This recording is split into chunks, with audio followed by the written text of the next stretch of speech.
কৰিছে বহুত মানে আমি হেৰি পালো ৰাইজে নকৰা আছিল নহয় আজি আমি নাথাকিলো এইটো হয় মানে ৰাইজে যিমানখিনি পাইছে আজি দিনলৈকে সহায় কৰি আছে এনেকা গোলা পানী 18 দিন হল কন্টিনিউ আমি এনেকাই আছো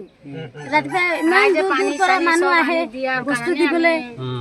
বেয়া লাগে না যোৱাকালি আমি নেপালী খুঁটিলৈ গ'লোঁ আৰু তাত গৈ পেলাই যি তাৰ পৰিৱেশ দেখা পালোঁ বিশ্বাস কৰক ইমানে ভয়ংকৰ পৰিৱেশ দেখি মানে মাথাৰ কাম নকৰা হৈ গ'ল যিফালে চাওঁ অকল ডাঙৰ ডাঙৰ আপোনাৰ কুণ্ডা পৰি আছে খৰি পৰি আছে আৰু তাত যেতিয়া আমি সুধিলোঁ মিনিমাম তাত নেপালী মানুহ ঘৰ আছিলে 70-80 ঘৰ তাৰে খুব বেছি এতিয়া 4-5টামান ঘৰ বাকী আছে আৰু যিকেইটা বাকী আছে তাৰে আপোনাৰ RCC ঘৰ দুটামান দেখা পালোঁ আৰু আছাম টাইপ ঘৰ আৰু বাকী মানে যিখিনি বাঁহৰ ঘৰ বনাই থোৱা আছিলে ঘৰ মানে এটাও নাই আৰু সেই মানুহখিনি ক'ত গ'ল আৰু এতিয়ালৈকে বিচাৰি পাইছে নাই পোৱা সেইবিলাক একো খবৰ পোৱা নাই আৰু তাত মানে বিশেষকৈ যিসকল যাব যদি যাম বুলি কোনোবাই ভাবি আছে আপোনালোকে তাত সৰু AC গাড়ী নিনিব কাৰণ তাত মানে ইমানে অভাৰ ঘেল হৈ গৈছে আমাতকৈ আগত এখন আছিলে আপোনাৰ য়োদ্ধা গাড়ী এখন আৰু সেই গাড়ীখন মানে আমি ৰছী লগাই টানিবলগীয়া হৈছে আৰু বিশেষকৈ তাতো নামিব নোৱাৰি আপোনাৰ ঘেলৰ কাৰণে মানে এক আঁঠুমান ঘেল হ'ব আৰু আমাৰ ডাঙৰ গাড়ী আছিলে সেইবাবে আমাৰ ৰক্ষা হ'ল আৰু আমি পিছত যিখন গাড়ী আহিছিলে সেইখনক আকৌ টানি পেলাই আমি আগলৈ লৈ আহিছোঁ আৰু বিশেষকৈ তাত আপোনালোকে খোৱা বস্তুতকৈ এতিয়া মানে ব্যৱহাৰ কৰা বস্তু দিব পাৰে বাল্টিং কাপোৰ কানি আঁঠুৱা সেইবিলাক দিব আৰু তাৰপৰা ওলাই আহি যেতিয়া আপোনালোকে আকৌ বিহুবৰ পাব আৰু বিহুবৰটো বস্তুৰ বহুত প্ৰয়োজন হৈছে তেওঁলোকক দিব পাৰে বা চন্ত্ৰকতো দিব পাৰে চন্ত্ৰকত মানে কি পানী পালোঁ অন্য বস্তু বহুত মানে দৰকাৰী হৈছে নেপালী খুঁটিত আমি সোমাই মিনিমাম ধৰি লওক 200-300 মিটাৰমান হ'ব সোমাই যোৱাৰ পিছত গোটেইটো খেল আপোনাৰ মেইন ৰাস্তাৰ পৰা নামি আহিব লাগে সোমাই যেতিয়া গৈছিলোঁ দাদাজনক লগ পাইছিলোঁ আৰু দাদাজনক কিছুমান কথা সোধাৰ পিছত দাদাজনে কি উত্তৰ দিলে আপোনালোকে বিশ্বাস কৰক শুনাৰ পিছত আপোনালোকৰ মূৰটো কাম নকৰা হ'ব মেইন হ'লকৈ নেপালী খুঁটিত মানে গৰু মানে গোটেই শিৱসাগৰ ডিষ্ট্ৰিক্টত মানে গৰু গাখীৰ দিয়া পোৱা যায় মেইন কিমান গৰু আছিলে গৰু কিমান হ'ব ইয়াত গৰু মানে সেই জাৰ্চি গৰু চবতো নেপালী মানুহৰ আপোনাৰ মানে গোটেই আপোনালোকৰ নেপালী মানুহে আৰু এজন মানুহ যে 55-60টা গৰু যে মৰিলে এইবিলাকেই ঘৰ এইবিলাকে হয়নে এইবিলাকেই ঘৰ গোটেই নেপালী খুঁটিয়ে বুলি কয় কিমান ঘৰ আছিলে মিনিমাম ইয়াত আছে আপোনাৰ 70-80টা ঘৰ ন ইটো চাইডে আপুনি এতিয়া যাব নহয় ইটো চাইডে চাব মানে কেঁচা ঘৰ যিমান আছিলে চব গুচি গ'ল মানে যিখিনি পকা ঘৰ আছিলে সেইখিনি অকণ ৰক্ষা হ'ল আৰু পকা ঘৰখিনিয়ে বাছিলে ঠিক আছে আমি অকণ আগৰ পৰা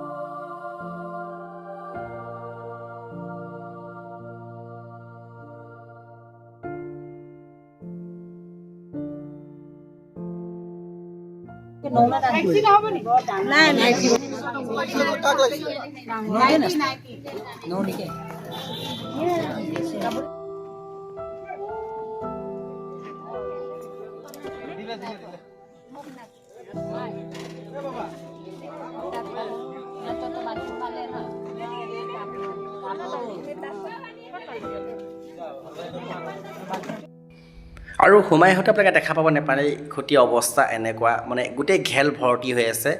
আৰু পাৰিলে আপোনালোকে তাত অহাৰ আগত এখন মাস্ক লৈ ল'ব কাৰণ তাত যেতিয়া বতাহ মাৰে বহুত বেয়া গোন্ধ আহে যি সহ্য কৰিব নোৱাৰাকৈ ইমান বেয়া গোন্ধ ওলায় আৰু আপোনালোকে দেখা পাইছে ঘৰবিলাকৰ অৱস্থা নাইকিয়া হৈ গ'ল আৰু সন্মুখতে আপোনালোকৰ 2-3টামান ঘৰ দেখা পাব তাৰপিছত চাৰিওফালে অকল খৰি কুণ্ডা আৰু কেঁচা ঘৰটো প্ৰায় নাইকিয়াই হৈ গ'ল বুলি ক'ব লাগিব যিবিলাক কেঁচা ঘৰ আছিলে আৰু ইয়াত মাজত আহি পেলাই দেখা পাব যে এটা RCC ঘৰ আছে আৰু সেই ঘৰটো মানে ওপৰলৈকে পানী উঠিছিলে আৰু ৰাইট চাইডে এটা ঘৰ দেখুৱাম আপোনালোকক যিটো ঘৰত উঠি মিনিমাম 50-60জনমান মানুহৰ প্ৰাণ ৰক্ষা হৈছিল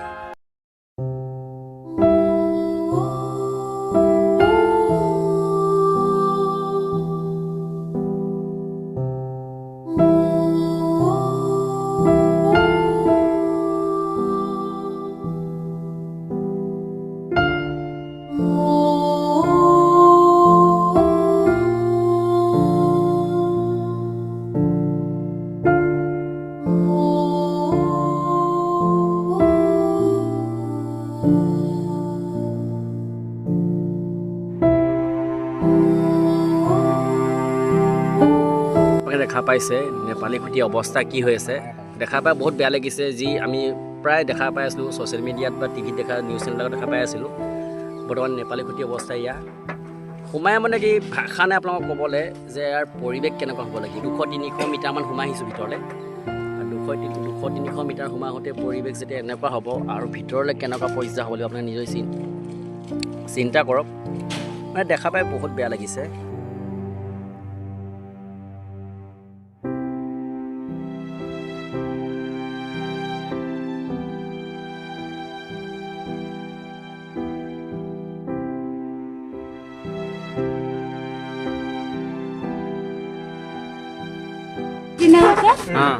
নেক্সট দিন এটা না 2টা বজাত হেৰি বিগল গৈছোঁ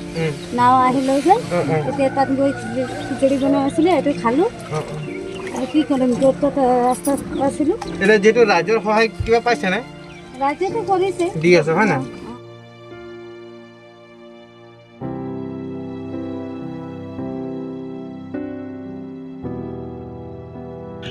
আপোনালোকক যিটো ঘৰৰ কথা কৈছিলোঁ এয়া ঘৰৰ সন্মুখত দেখা পাইছে এই ঘৰৰ ওপৰতে 50-60জন উঠাৰ পিছতে তেওঁলোকৰ প্ৰাণ ৰক্ষা হৈছিলে চিন্তা কৰক সেই সময়ছোৱাত তেওঁলোকৰ কেনেকুৱা এটা অনুভৱ হৈছিলে কাৰণ আমি আজিহে গৈছোঁ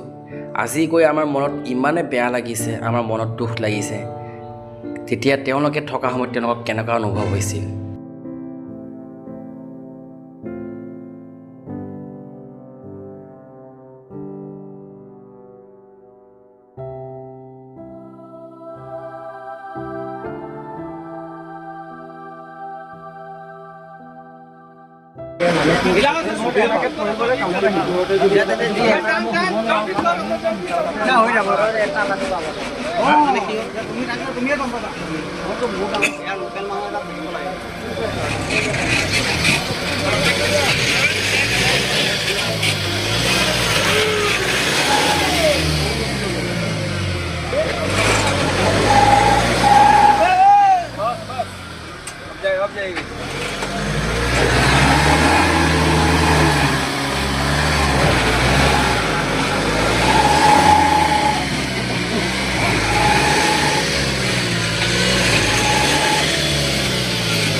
ধুমালে পাতিত লগাই দিও না হৈ যাব পাতিত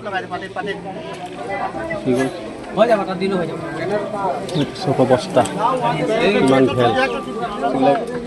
ঘৰ বনাই দিছে সেইটো এনে পাৰ নহয়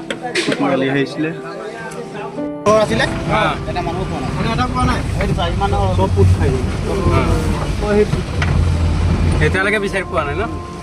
ঘৰ নাছিলে এইটো চব্জি খেতি কৰিছিলে সব ঘৰ আছিলে এইটো চাইডে ইফালে সব ঘৰ আছিলে সব ঘৰ আছিলে এইটো চাইডে সব চব্জি খেতি কৰিছিলে গৰুটো বাচিলে বাৰু বহুত গৰু আছিলে এতিয়া গৰুৱে ইমান এনেকৈ নেদেখায় এটা ঘৰত 40টা 25টা 30টা এনে গৰু আছিলে চব গাখীৰহে বিক্ৰী কৰিছিলে চব্জি খেতি আৰু গাখীৰে বিক্ৰী কৰিছিলে ঘৰটো কি খিচিৰি দি আছিল